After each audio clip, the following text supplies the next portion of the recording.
লা ইলাহা ইল্লাল্লাহু মুহাম্মাদুর রাসূলুল্লাহ। প্রচলিত আমরা জানি আল্লাহ ছাড়া কোনো মাবুদ নাই, রাসূলুল্লাহ আমাদের প্রেরিত রাসূল। আর বাবা জাহাঙ্গীর কি কইতাছে? লা নাই, ইলা নেতা, কর্তা, অধিকারী, সর্দার, এই চারটা আমার ভিতরে আছে। নেতা, কর্তা, অধিকারী, সর্দার চারটা আমার ভিতরে আছে। বাবা জাহাঙ্গীর বলতেছে এই চারটাকে তুমি সরিয়ে দাও, বলো তুমি রাসূল।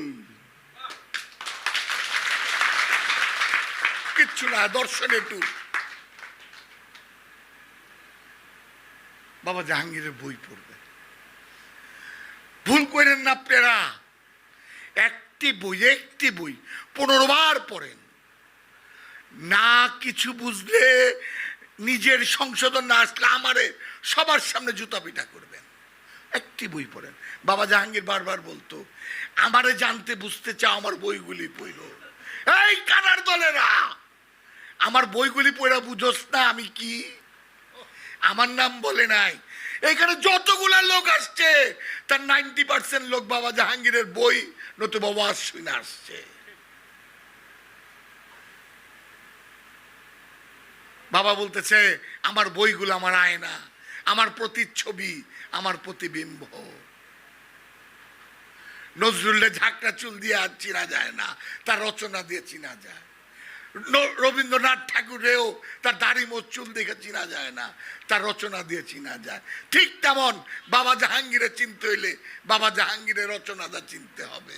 আমার মতো নাহিদ দিয়ে কিচ্ছু চিনা যাবে না, কারণ আমি নাহিদ মাথাতে পাও পর্যন্ত একটা লোভী টাইপের মানুষ। এই যে ফতুয়া পিন্দা বয়ে রয়েছি, এত বড় পকেট রাখছি, যে এই বোকা পাক করে টাকা, আমি ওইখানে বয়ে থাকি, কেউ যেন আমার চোখ ফাঁকিতে না যেতে পারে।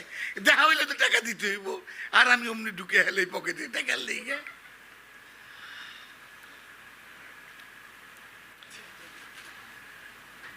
আপনারা বাবার বই পড়বেন। আমি তো বুঝি টুঝি না, ওই 3 নম্বর বকরির বাচ্চার মতো ফেউ টেউ করি, এই অবস্থা। কারণ নীতি আদর্শের দিক দিয়ে জিত কম ছিল না, ধর্মের ইবাদতের দিক দিয়ে, আনুষ্ঠানিকের দিক দিয়ে এজিত কম ছিল না, গুরু সেবার দিক দিয়ে মুয়াবিয়ার মতো কেউই ছিল না।